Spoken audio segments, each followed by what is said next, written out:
Je m'appelle Fanélie et aujourd'hui, j'ai eu 18 ans. Ce matin, sous la pluie battante de La Rochelle, l'homme qui m'a élevé a froissé un billet de 50 € avant de me le jeter au visage en hurlant de sortir de chez lui, car il avait fini de payer pour l'erreur d'un autre homme. Il pensait que ce geste serait l'humiliation ultime, le coup de grâce pour me briser définitivement. Il s'attendait à des larmes, à des supplications, à me voir ramper à ses pieds comme je l'avais fait enfant. Mais il ne savait pas que j'attendais ce moment précis depuis 6 ans. J'ai ramassé le billet calmement, j'ai lissé le papier froissé, j'ai souri, et je lui ai tendu une enveloppe épaisse et scellée que je gardais précieusement contre mon cœur. Je sais, lui ai-je dit d'une voix qui ne tremblait pas. Et mon père biologique, celui que tu as passé ta vie à jalouser, attend juste devant le portail. Régis a tourné la tête vers la fenêtre, et j'ai vu la couleur quitter son visage pour laisser place à une terreur pure.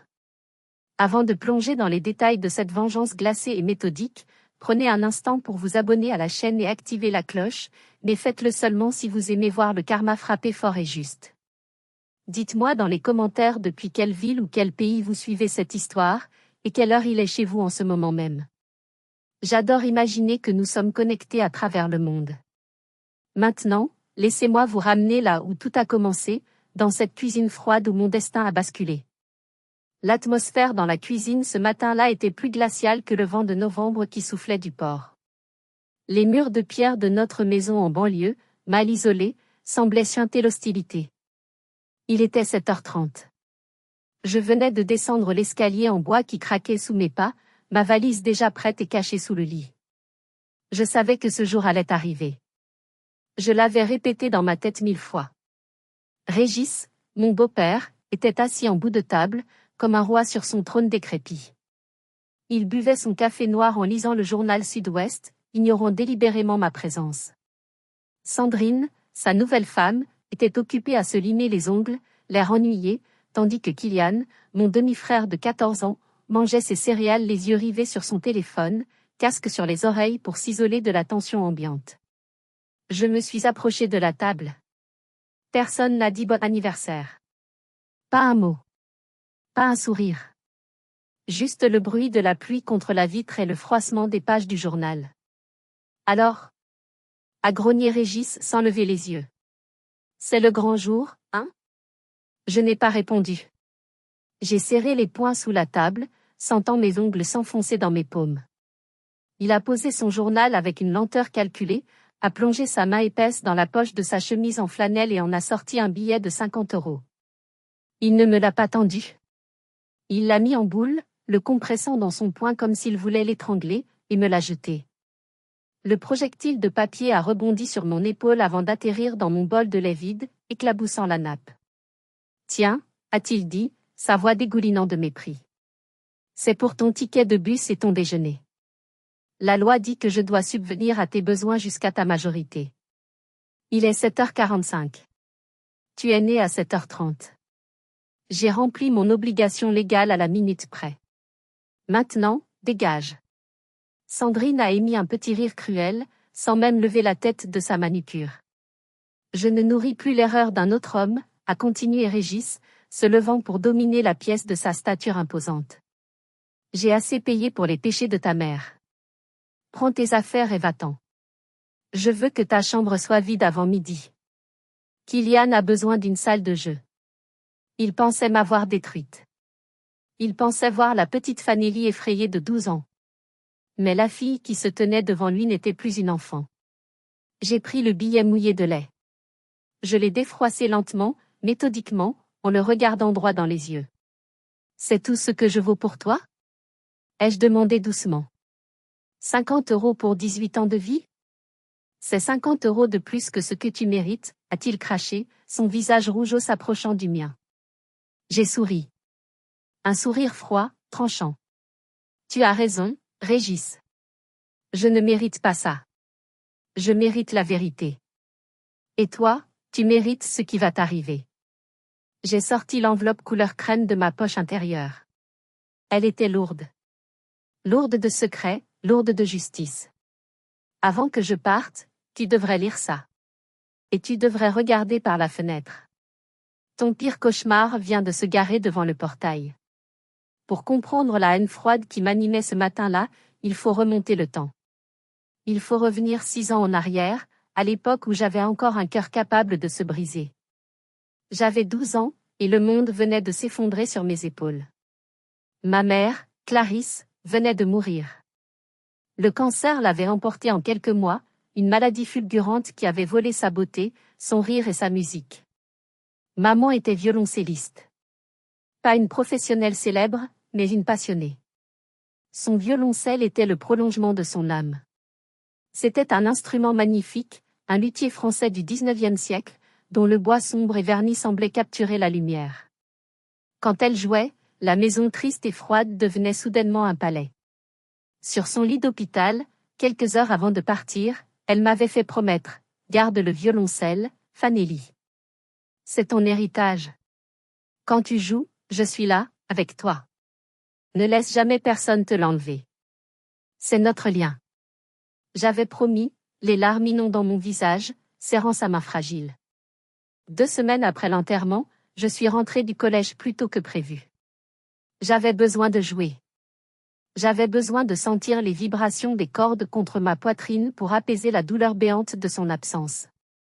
Je suis montée dans ma chambre, j'ai ouvert la porte, et mon sang s'est glacé. Le stand était vide. L'étui rigide en velours noir avait disparu. J'ai cru devenir folle. J'ai couru dans toute la maison, hurlant, cherchant dans chaque placard. J'ai trouvé Régis dans le garage. Il était en train de polir sa voiture, une berline d'occasion qu'il traitait mieux que nous. Il sifflotait. « Où est mon violoncelle ?» ai-je crié, la voix brisée par la panique. Il n'a même pas levé la tête. Il a continué à frotter la carrosserie avec son chiffon.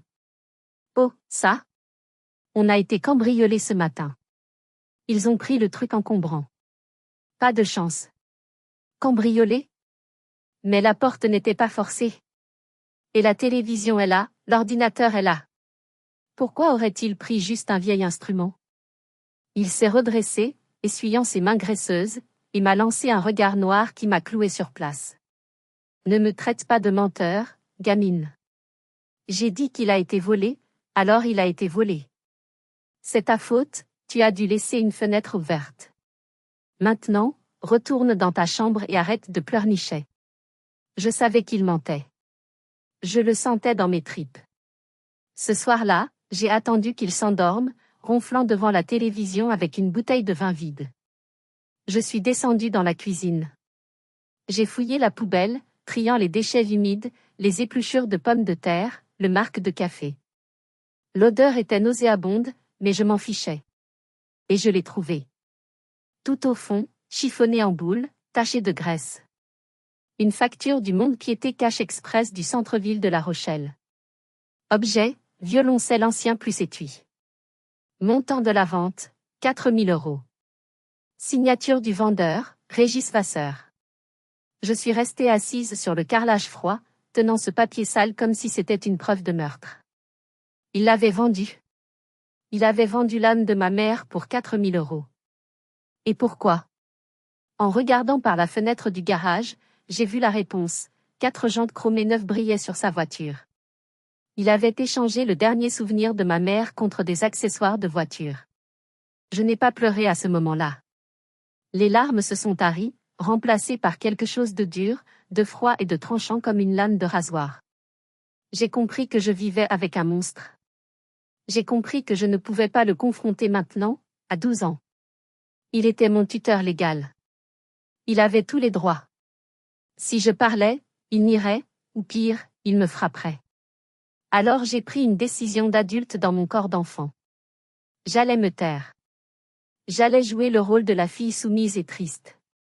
Mais j'allais tout noter. J'allais garder chaque preuve.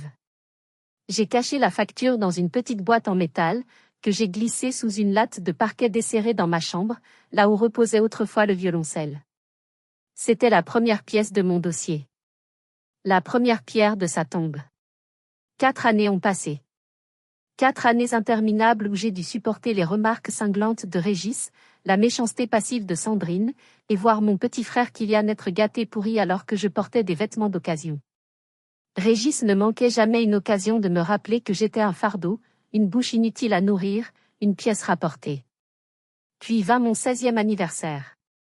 Un jour gris, comme les autres. Je savais qu'il n'y aurait ni gâteau ni cadeau. J'étais seule dans ma chambre, réfugiée dans mes livres. Par nostalgie, j'ai soulevé la latte de parquet pour regarder la facture du violoncelle, pour raviver ma haine et me donner la force de continuer. Mais en creusant un peu plus dans la poussière accumulée sous le plancher, mes doigts ont effleuré quelque chose d'autre. Une texture différente. Du bois. C'était une petite boîte en bois de rose, scellée avec du ruban adhésif jauni par le temps. Sur le dessus, écrit au marqueur noir avec l'écriture élégante de ma mère, pour Fanelli. À ouvrir à tes 16 ans. Mon cœur s'est mis à battre si fort que j'ai cru qu'il allait exploser. Maman avait prévu ça. Elle savait. Mes mains tremblaient tellement que j'ai dû utiliser des ciseaux pour couper le ruban. À l'intérieur, il y avait une lettre, longue de plusieurs pages, et une photo. La lettre était datée de quelques mois avant sa mort. Ma chérie, si tu lis ceci, c'est que je ne suis plus là pour te protéger. Il est temps que tu saches la vérité sur tes origines, la vérité que j'ai été forcée de cacher pour notre sécurité. J'ai lu, le souffle coupé, les larmes brouillant ma vue.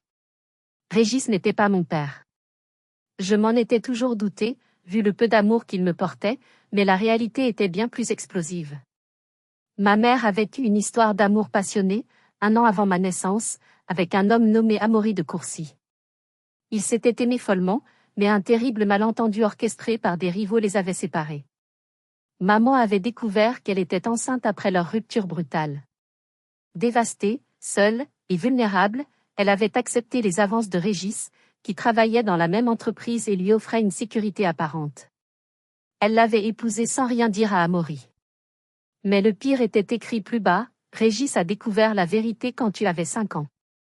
Il a fait un test de paternité en secret en volant tes cheveux. Depuis ce jour, il me fait chanter.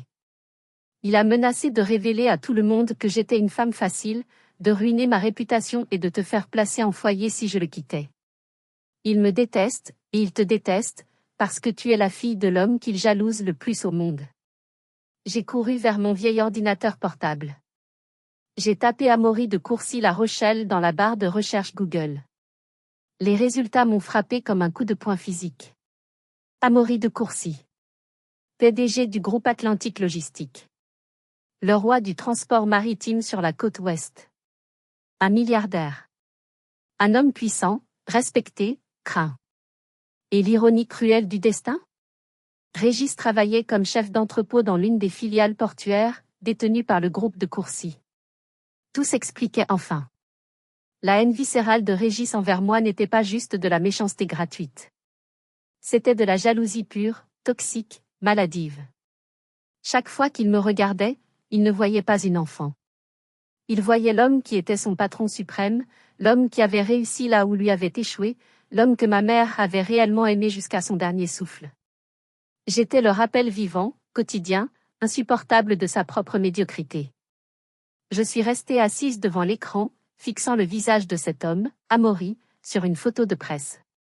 Il avait mes yeux. Ce bleu profond, presque gris, qui changeait avec la lumière. La forme de son visage, son menton déterminé, c'était moi. J'avais un père. Un vrai père. Et il était vivant.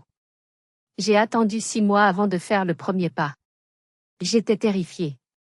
Et si ce milliardaire ne voulait pas de moi? Et si j'étais aussi une erreur pour lui? Mais je devais savoir. Je devais tenter ma chance. Je n'ai pas envoyé un email qui aurait pu être perdu ou filtré par une secrétaire. J'ai fait une copie de la lettre de ma mère, une copie de mon acte de naissance, et j'ai écrit ma propre lettre. J'ai envoyé le tout par courrier recommandé avec accusé de réception, marqué personnel et confidentiel, à l'attention exclusive de Maître Vergès, avocat personnel de Monsieur de Courcy. 3 semaines de silence angoissant ont suivi. Chaque jour, je guettais la boîte aux lettres, la peur au ventre que Régis intercepte une réponse. Puis, un mercredi après-midi pluvieux, alors que je sortais du lycée, une berline noire aux vitres teintées s'est arrêtée doucement à ma hauteur le long du trottoir. La vitre arrière s'est baissée. Un homme aux cheveux argentés, portant un costume gris impeccable, m'a regardé. Fanélie? A-t-il demandé. Sa voix était grave, mais elle tremblait légèrement. C'était lui. Amaury. Il n'avait pas envoyé d'avocat. Il était venu lui-même. Je suis monté dans la voiture. Nous sommes allés dans un petit café discret en bord de mer, loin des regards indiscrets de La Rochelle. Il a commandé un thé pour moi, ses mains tremblaient en tenant la tasse. Il a lu la lettre de maman encore et encore, caressant le papier comme si c'était la peau de ma mère. J'ai vu des larmes couler sur les joues de ce géant de l'industrie. Je ne savais pas, m'a-t-il dit, la voix brisée par l'émotion. Je te le jure sur ma vie, Fanélie. Si j'avais su que Clarisse était enceinte, je n'aurais jamais laissé cet homme t'approcher. Je ne t'aurais jamais abandonné. Il voulait tout changer tout de suite. Il voulait foncer chez Régis, me sortir de cette maison, m'acheter un appartement, m'envoyer dans les meilleures écoles dès le lendemain. Non, ai-je dit fermement, surprenant ma propre audace. Il a semblé choqué. Non. Mais tu m'as dit comment il te traite. Tu m'as raconté pour le violoncelle. Si je pars maintenant, à 16 ans et demi, Régis fera un scandale, ai-je expliqué, ma voix devenant froide et calculatrice. Il est mon tuteur légal. Il jouera la victime dans les médias, il dira que le méchant milliardaire a enlevé sa fille. Et surtout, il a volé l'argent de maman. J'ai expliqué à Amaury mes soupçons. Maman avait une assurance vie conséquente. Régis prétendait qu'il n'y avait rien, que tout avait servi à payer les dettes, mais je savais qu'il mentait. Je l'avais vu dépenser sans compter pour Sandrine. Je veux qu'il paie, Amaury. Pas seulement pour l'argent. Pour le violoncelle. Pour les insultes. Pour avoir sali la mémoire de maman chaque jour pendant 10 ans. Je veux qu'il soit détruit publiquement. Je veux qu'il perde tout ce qu'il a volé. Amaury m'a regardé longuement. Dans ses yeux, j'ai vu la pitié disparaître, remplacée par une lueur de respect et de reconnaissance. Il a vu en moi sa propre détermination, son propre sens impitoyable des affaires. Il a vu sa fille. D'accord, a-t-il dit en posant sa main sur la mienne. On fait quoi? On attend mes 18 ans. Le jour de ma majorité, je suis libre. Et d'ici là, tes avocats vont enquêter sur les finances de Régis. On va construire un dossier en béton armé. On va le laisser se sentir en sécurité, et quand il s'y attendra le moins, on frappera. Pendant 1 an et demi, nous nous sommes vus en secret 1 fois par mois. Il m'a appris à me tenir droite, à comprendre la finance, à avoir confiance en moi. Il est devenu mon père dans l'ombre. Et pendant ce temps, Régis continuait de me traiter comme une moins que rien, sans savoir qu'il creusait sa propre tombe, centimètre par centimètre. Et vous, dites-moi honnêtement dans les commentaires, auriez-vous eu la patience d'attendre 1 an et demi en vivant avec votre pire ennemi pour préparer une vengeance parfaite? Ou auriez-vous explosé tout de suite? Tapez patience si vous auriez attendu, ou explosion si vous auriez tout déballé sur le champ. Je veux savoir combien de stratèges me regardent. Retour au présent. La cuisine silencieuse. L'odeur de café rance. Le billet de 50 € froissé dans ma main. Régis tenait l'enveloppe que je venais de lui donner. Il l'a ouverte avec un geste agacé, s'attendant probablement à une lettre d'adieu pathétique ou à une facture impayée que je lui laissais en cadeau. Il a sorti le document. C'était un rapport officiel du laboratoire génétique de Bordeaux, certifié par un huissier de justice. Sujet A, Amaury de Courcy. Sujet B, Fanélie Vasseur. Probabilité de paternité, 99,998%. J'ai vu ses yeux s'écarquiller jusqu'à devenir des soucoupes. Sa mâchoire s'est décrochée, lui donnant l'air grotesque. Il a relu le nom. De Courcy. Le nom de son patron. Le nom de l'homme qu'il haïssait le plus au monde, l'ombre qui avait plané sur son mariage misérable. C'est impossible, a-t-il bégayé, sa voix montant dans les aigus. C'est un faux. Tu as fabriqué ça avec ton ordinateur. Tu es folle. Regarde dehors, Régis, ai-je dit doucement, savourant chaque syllabe. Il a tourné la tête vers la fenêtre de la cuisine, celle qui donnait sur l'allée gravillonnée pleine de nids de poules. La pluie avait cessé, mais le ciel restait gris acier. Garé juste devant notre portail rouillé, contrastant violemment avec la décrépitude de notre maison, il y avait une voiture. Pas n'importe quelle voiture. Une Maybach noire, longue, imposante, brillant comme un bijou sombre. Une voiture qui coûtait plus cher que la maison entière de Régis, jardin compris. Le chauffeur est sorti avec un parapluie, mais la portière arrière s'est ouverte avant lui. Amaury de Courcy est sorti.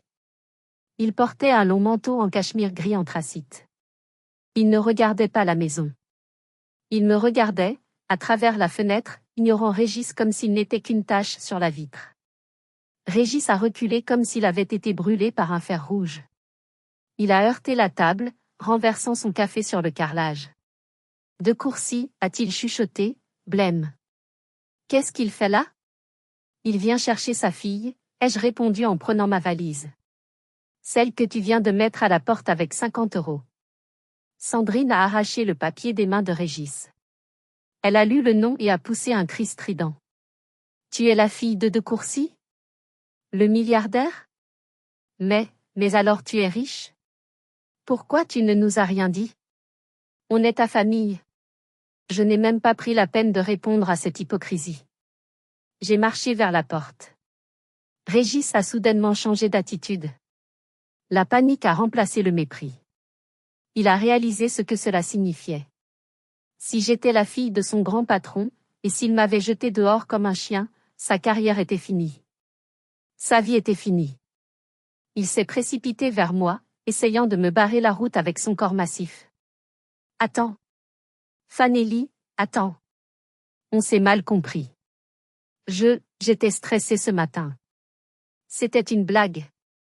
On ne peut pas. Tu ne peux pas partir comme ça. On t'aime. Je me suis arrêtée. Je l'ai regardé droit dans les yeux, ce regard bleu qu'il détestait tant. Tu m'aimes? Ai-je répété. Tu viens de me jeter 50 € pour l'erreur d'un autre. Assume tes paroles, Régis. L'erreur s'en va. Je l'ai contourné et j'ai ouvert la porte d'entrée. L'air frais m'a frappé au visage, purifiant mes poumons de l'odeur de cette maison. Amaury m'attendait au portail. Régis a couru jusqu'au seuil de la porte. Il allait crier quelque chose, peut-être une menace, peut-être une excuse pitoyable, mais Amaury a levé les yeux vers lui. Juste un regard. Froid, impérieux, le regard d'un lion observant une hyène.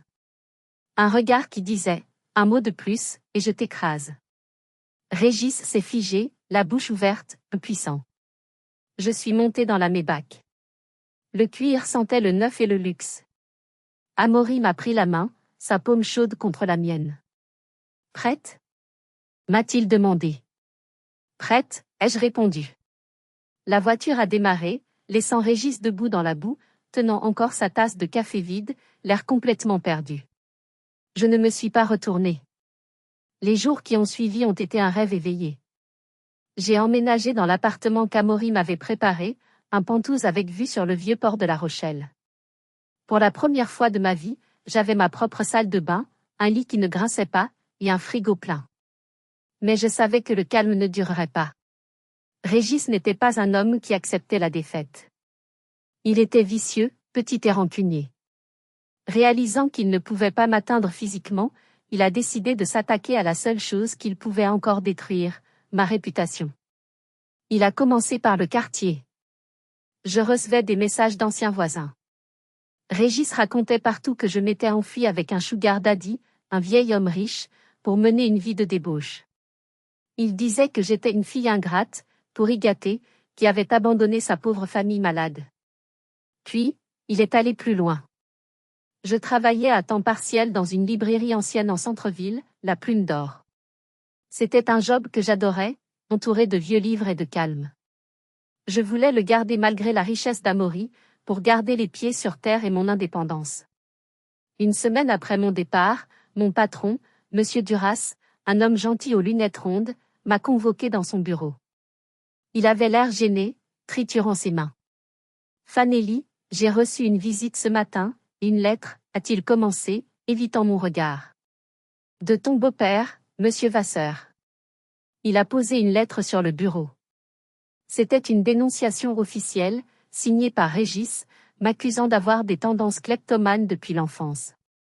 Il mettait en garde le libraire contre des vols potentiels dans la caisse ou dans le stock de livres rares.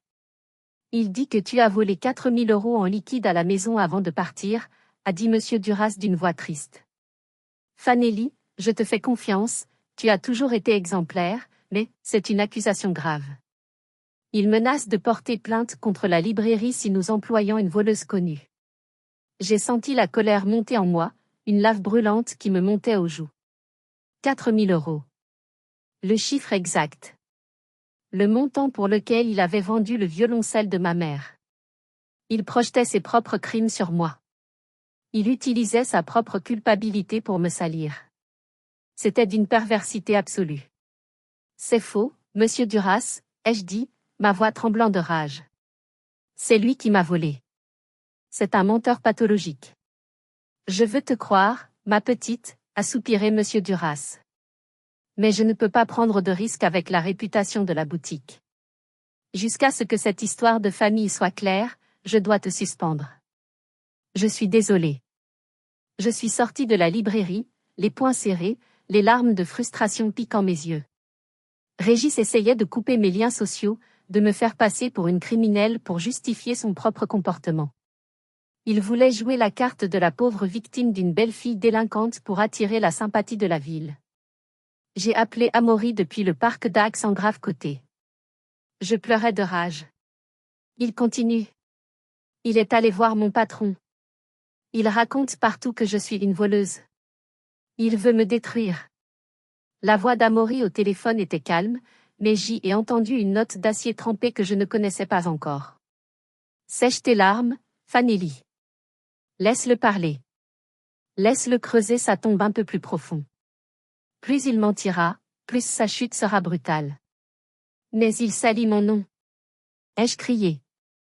Plus pour longtemps, a répondu Amaury. Samedi soir, c'est le gala annuel des entrepreneurs de Nouvelle-Aquitaine. C'est l'événement le plus important de l'année. Régis y sera. Il a remué ciel et terre pour se faire inviter, il pense qu'il va recevoir un prix pour sa carrière. Il pense qu'il va être le héros de la soirée. Et alors? Alors, nous y serons aussi. Et je pense qu'il est temps de montrer à toute La Rochelle, à tous ses patrons, à tous ses voisins, qui est le vrai voleur dans cette histoire. Prépare ta plus belle robe, ma fille. On ne va pas à une fête. On va à la guerre. Le gala des entrepreneurs se tenait à l'Espace Encan, un immense hall de verre et d'acier sur le vieux port de La Rochelle. C'était la soirée où il fallait être vu.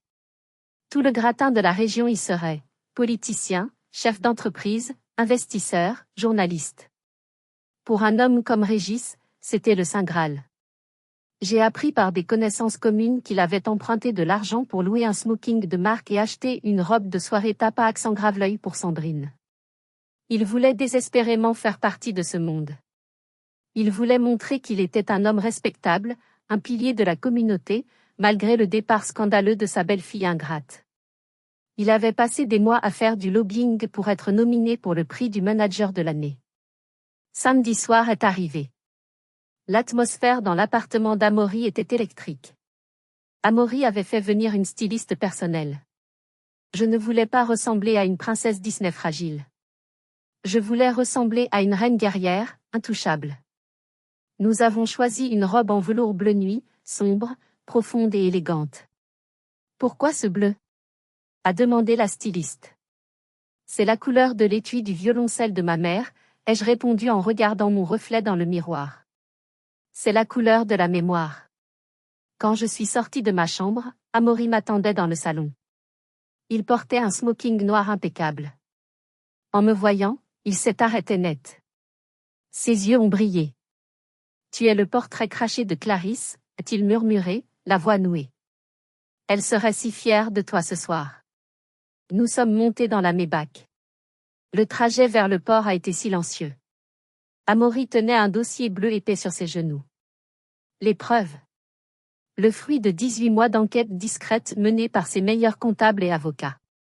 Tu es sûr de vouloir faire ça? M'a-t-il demandé doucement alors que les lumières du port approchaient. Une fois qu'on commence, on ne pourra pas revenir en arrière. Ça va être brutal. Ça va être public. Ça va le détruire. J'ai regardé la ville défiler par la fenêtre. J'ai pensé aux billets de 50 € flottant dans le lait. J'ai pensé au stand de violoncelle vide. J'ai pensé à Monsieur Duras qui me mettait à la porte de la librairie avec pitié. J'ai pensé à toutes les fois où Régis m'avait fait sentir petite, sale et indésirable. Il n'a eu aucune pitié pour moi pendant 18 ans, Amaury, ai-je répondu, ma voix froide comme la pierre. Pourquoi devrais-je en avoir pour lui ce soir? Il a choisi ce chemin. Je ne fais qu'allumer la lumière pour que tout le monde voie où il marche. Très bien, a dit Amaury en serrant ma main. Alors allons-y. La voiture s'est arrêtée devant le tapis rouge. Les flashs crépitaient déjà. Nous sommes entrés. Le hall était immense, rempli de lustres en cristal et de serveurs avec des plateaux de champagne. Le brouhaha des conversations s'est tu un instant à notre entrée.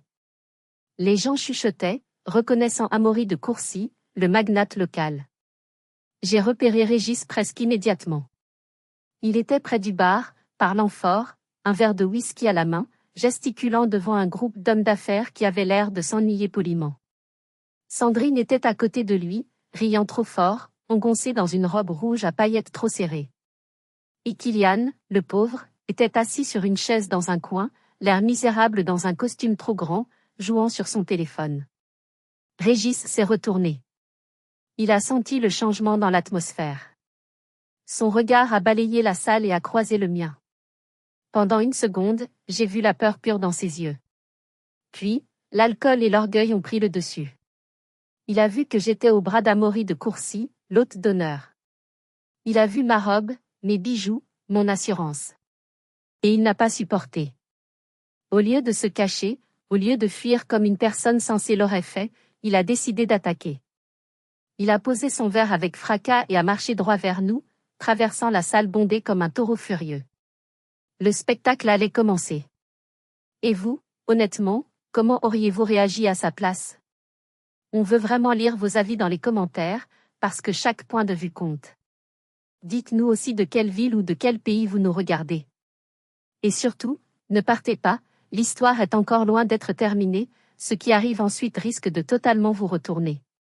Régis s'est planté devant nous, bloquant le chemin vers la salle de bal principale. Son visage était cramoisi, ses yeux injectés de sang. L'odeur de whisky émanait de lui par vagues. « Tu n'as pas honte ?» a-t-il lancé, sa voix tonitruante résonnant dans le hall soudain silencieux. Amaury a fait un pas pour s'interposer, son corps devenant un bouclier, mais j'ai posé une main douce sur son bras. Non. C'était mon combat. Je voulais le regarder en face. « Bonsoir, Régis », ai-je dit calmement, ma voix portant clairement malgré le silence. « Ne me dis pas bonsoir. » a-t-il aboyé, postillonnant presque. « Tu t'affiches ici, dans tes robes de luxe, au bras de cet homme, après ce que tu as fait à ta famille ?» Il s'est tourné vers la foule, cherchant un public, écartant les bras comme un acteur de théâtre raté. « Regardez-la » a-t-il crié. « Ma belle-fille. Je l'ai nourrie, logée, aimée comme la mienne pendant 18 ans. J'ai sacrifié ma vie pour elle. Et comment elle me remercie? En s'enfuyant le jour de ses 18 ans avec mon patron pour mener la belle vie, après avoir volé les économies de sa pauvre mère. » Un hoquet de surprise a parcouru l'assemblée. Les gens adorent le scandale, et Régis leur en donnait un sur un plateau d'argent. Sandrine est arrivée en courant, jouant la femme éplorée, s'accrochant au bras de Régis. Elle a pris mes bijoux. A-t-elle pleurniché, des larmes de crocodile coulant sur son maquillage épais. Et l'argent pour les études de Kylian. C'est une manipulatrice. On lui a tout donné, et elle nous a poignardés dans le dos. Je sentais les regards peser sur moi. Des centaines de pères Dieu. Ils me jugeaient. Qui croirait-il? L'homme d'affaires local qui semblait désespéré et trahi, ou la jeune fille de 18 ans apparue soudainement au bras d'un milliardaire, semblant froide et distante? Le doute s'insinuait dans la salle. Je voyais des têtes se secouer avec désapprobation. Régis se sentait pousser des ailes. Il voyait qu'il captivait l'audience.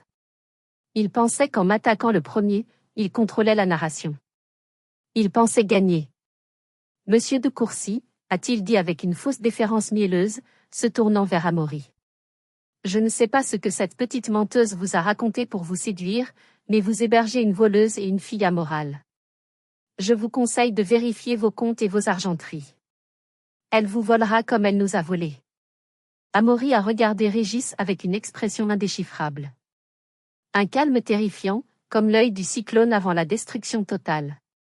Vous avez fini, monsieur Vasseur? A demandé Amaury d'une voix polie, presque douce. Non, je n'ai pas fini. A hurlé Régis, perdant son sang-froid face au calme d'Amaury. Je veux qu'elle sorte d'ici. C'est un événement pour les gens respectables, pour les honnêtes travailleurs. Pas pour les courtisanes et les voleuses. Sécurité. Régis a claqué des doigts pour appeler un garde. C'était le comble de l'arrogance. Il essayait de faire expulser la fille de l'hôte, par la sécurité de l'hôte. Amaury a souri. Un sourire froid, qui n'atteignait pas ses yeux. En effet, c'est un événement pour les gens respectables, a dit Amaury. C'est pourquoi, monsieur Vasseur, je pense qu'il est temps de monter sur scène. On m'a dit que vous attendiez un prix ce soir? Régis a cligné des yeux, confus par le changement brusque de sujet. L'alcool brouillait son jugement. Oui. Le prix du manager de l'année. Je suis nominé. C'est pour mon travail acharné.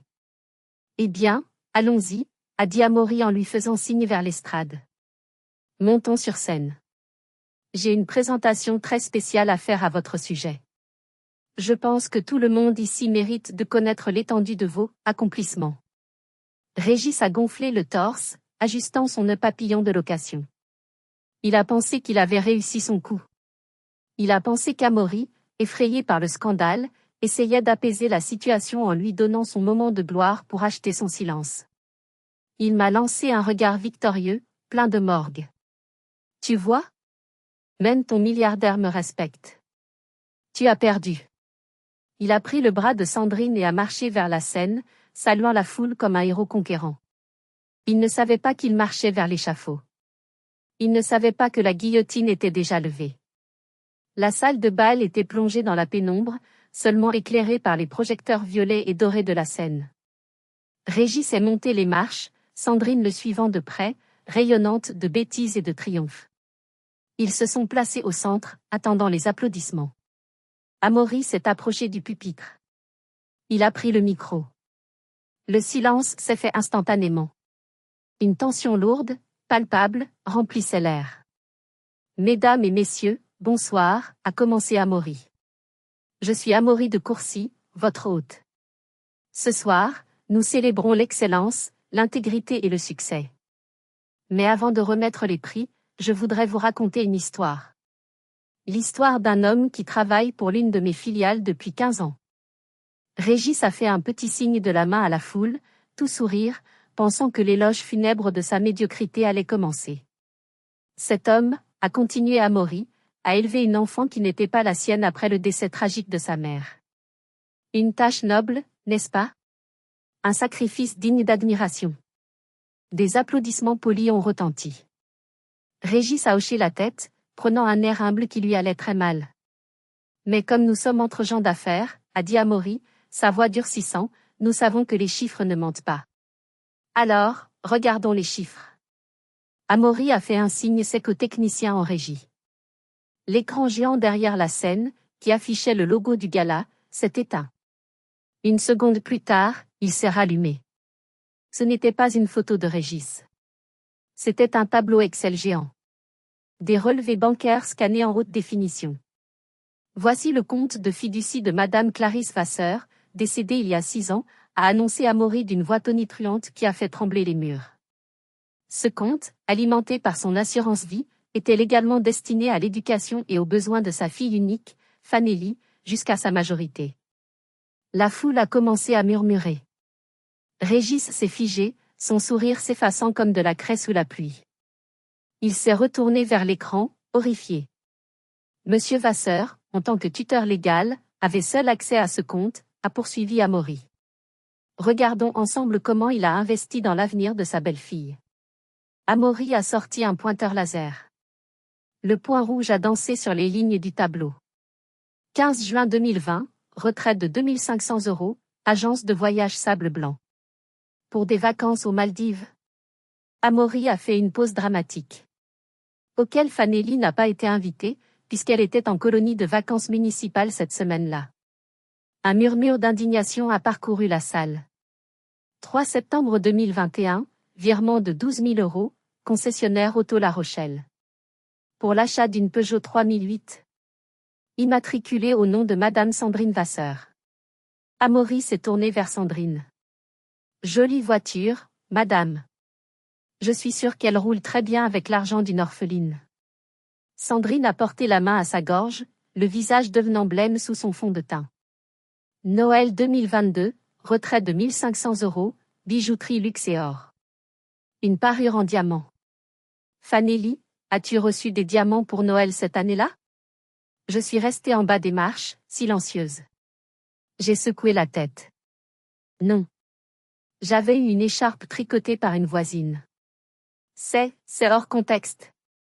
A crié Régis dans son micro qui n'était même pas allumé, sa voix se brisant. Ce sont des frais de gestion. J'avais des dépenses. La maison. La nourriture. Des frais de gestion? A coupé Amaury, sa voix claquant comme un fouet. Vous avez vidé le compte de 48 000 € en 6 ans. Il reste 12,50 € aujourd'hui. Fanelli n'a pas vu un centime. Vous l'avez envoyé à l'école avec des chaussures trouées pendant que vous rouliez en voiture neuve et que votre femme portait des bijoux volés à une enfant. C'est faux. C'est un montage. C'est une conspiration. A hurlé Régis, la sueur coulant sur son front. La salle était maintenant en ébullition. Les gens huaient. Les regards de dégoût étaient unanimes. Mais Amaury n'avait pas fini. Oh, je n'ai pas fini, monsieur Vasseur. L'argent, on peut le remplacer. Mais il y a des choses qu'on ne peut pas remplacer. Passons à la pièce maîtresse. Et vous, mes amis, dites-moi en commentaire, qu'auriez-vous fait à la place de la foule? Auriez-vous quitté la salle par dégoût ou seriez-vous resté pour voir la fin du spectacle? Tapez je reste ou je pars. Moi, je peux vous dire qu'il n'y a personne qui a bougé d'un centimètre. L'écran a changé une nouvelle fois. Une nouvelle image est apparue. Une vieille facture manuscrite, jaunie, agrandie 10 fois sur l'écran géant. Reconnaissez-vous cette signature, Régis? A demandé Amaury, sa voix basse et dangereuse. Sur l'écran, le logo Cash Express était énorme, grotesque. Et tout en bas, la signature tremblée mais parfaitement reconnaissable de Régis Vasseur. Amaury a lu le contenu, détachant chaque mot, objet, violoncelle luthier 1890 avec archet et étui velours. Prix de vente, 4 000 €. Date, 14 novembre 2017. Il y a 6 ans, a continué Amaury, se tournant vers la foule, exactement 2 semaines après la mort de la mère de Fanelli, cet homme a pris son unique héritage.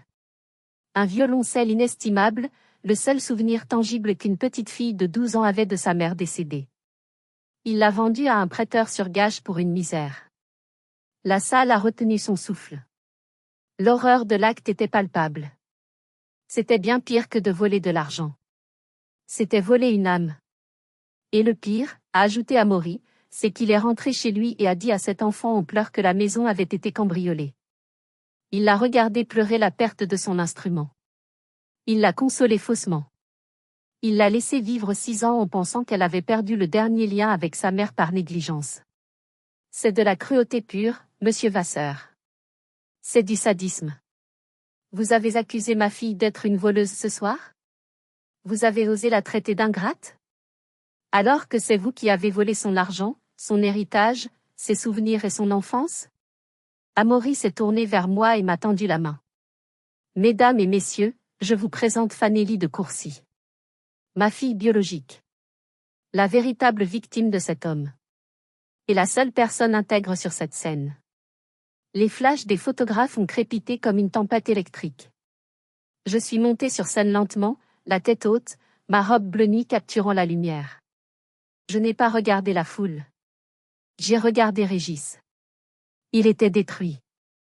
Physiquement, il semblait avoir rétréci. Il ressemblait à un ballon de baudruche dégonflé. Il regardait autour de lui, cherchant un allié, un regard ami, mais tout le monde se détournait. Ses partenaires de golf, ses collègues, ses voisins, tous le regardaient comme s'il était contagieux. Même Sandrine s'était écartée de lui, reculant vers le bord de la Seine, essayant de se fondre dans le décor, de se dissocier de l'homme qu'elle défendait 5 minutes plus tôt. Régis a essayé une dernière fois, se tournant vers moi, les yeux mouillés de larmes d'alcool et de peur. Fanélie, écoute, c'était pour la famille. On avait des dettes. Je voulais te le dire. Je voulais le racheter un jour. Tu es ma fille. J'ai pris le micro des mains d'Amaury. Ma voix a résonné, claire et ferme. Tu m'as jeté 50 € ce matin, Régis. Tu m'as dit que je ne valais rien. Tu m'as dit de dégager. J'ai fouillé dans ma petite pochette de soirée. J'ai sorti le billet de 50 €, celui-là même qu'il m'avait jeté dans le bol de lait le matin même. Il était encore un peu froissé. Tiens, ai-je dit. Je te les rends. Tu vas en avoir besoin pour payer ton avocat. Parce que demain matin, nous portons plainte pour abus de confiance, détournement de fonds et diffamation. J'ai laissé tomber le billet à ses pieds. Il a flotté doucement dans l'air silencieux avant de se poser sur le sol ciré de la Seine. Régis a regardé le billet, puis moi. Il a ouvert la bouche, mais aucun son n'est sorti. Soudain, un mouvement a attiré mon attention au premier rang. C'était Kylian, mon petit frère. Il s'était levé. Il pleurait à chaudes larmes. Il a regardé son père sur scène, cet homme qu'il admirait tant, maintenant exposé comme un menteur et un voleur. Il a regardé sa mère qui tentait de fuir. Puis il m'a regardé. Il a murmuré un « pardon » silencieux. Et il a couru hors de la salle, bousculant les invités, ne pouvant plus supporter la honte. Régis est resté seul, sous la lumière crue des projecteurs, avec son billet de 50 € et sa honte, alors que la sécurité montait pour l'escorter vers la sortie sous les huées de la salle entière. Les retombées ont été immédiates, brutales et totales. Le lendemain matin, un dimanche, Régis a reçu un email de la direction des ressources humaines du groupe de Courcy. Il était licencié avec effet immédiat pour faute grave et comportement contraire à l'éthique de l'entreprise. Amaury ne plaisantait pas. Régis a perdu son salaire, sa voiture de fonction, et surtout, sa réputation. Dans une ville comme La Rochelle, personne n'embaucherait un homme qui a volé l'héritage d'une orpheline. L'enquête policière pour abus de confiance et détournement de fonds de mineurs a été rapide. Avec les preuves bancaires irréfutables que nous avions fournies, Régis n'avait aucune chance. Son avocat lui a conseillé de plaider coupable pour éviter la prison ferme. Il a été condamné à me rembourser l'intégralité des 48 000 € détournés, avec les intérêts légaux, plus 20 000 € de dommages et intérêts pour préjudice moral. Pour payer, ils ont dû vendre la maison. Cette maison froide que je détestais tant a été vendue pour éponger ses dettes. Sandrine l'a quittée avant même que l'encre du jugement ne soit sèche. Elle a réalisé qu'il n'y avait plus d'argent, plus de statut, plus rien à gratter. Elle est partie avec ses bijoux, ce qu'elle a pu garder, et a laissé Régis seul dans un studio miteux en périphérie de la ville. Mais l'argent ne m'intéressait pas. Je l'ai donné à une association. Ce que je voulais vraiment, c'était récupérer une seule chose. Le violoncelle. Amaury a passé 3 mois à traquer l'instrument. Il avait été revendu 3 fois, voyageant de La Rochelle à un antiquaire de Paris, puis à un collectionneur à Londres. Amaury a dépensé une fortune, bien plus que la valeur réelle de l'instrument, pour le racheter.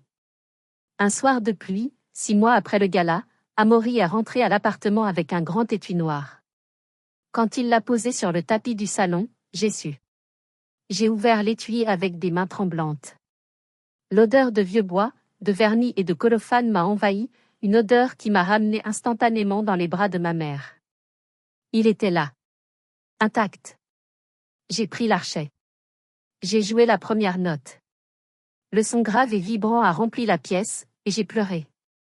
Pour la première fois depuis 6 ans, j'ai pleuré non pas de rage ou de douleur, mais de soulagement.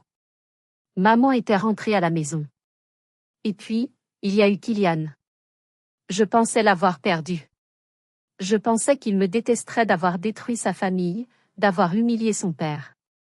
Je n'avais pas répondu à ses messages, trop occupé par ma colère. Mais un jour, je l'ai trouvé assis sur les marches devant mon immeuble. Il avait maigri. Il avait l'air plus vieux, plus triste. « Salut », a-t-il dit, la voix basse, triturant ses mains. « Salut Kylian », ai-je répondu, m'asseyant à côté de lui. « Je savais », a-t-il lâché soudainement. « Tu savais quoi ? » Pour le violoncelle. Je l'ai vu le vendre ce jour-là. J'étais dans la voiture. Il m'a dit de ne rien dire ou il jetterait ma console de jeu. J'avais 8 ans, j'avais peur. Et après j'ai eu honte. J'ai profité de l'argent.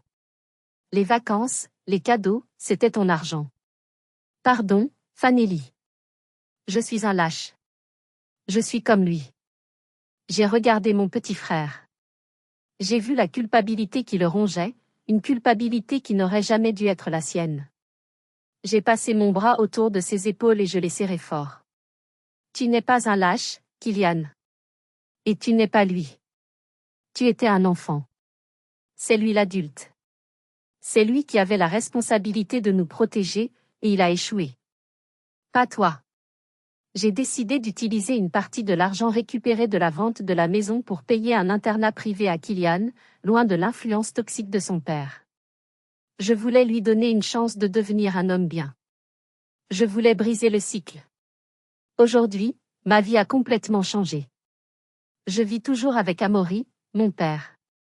Nous apprenons à nous connaître, jour après jour. Ce n'est pas toujours facile, comme dans les films. Il y a 18 ans de silence, d'absence et de maladresse à combler. Il a ses défauts, je suis têtu, mais il essaie. Vraiment. Il vient à tous mes concerts de violoncelle. Il m'écoute. Il ne essaie pas de m'acheter, il essaie juste d'être là. Régis travaille maintenant comme veilleur de nuit dans un parking souterrain.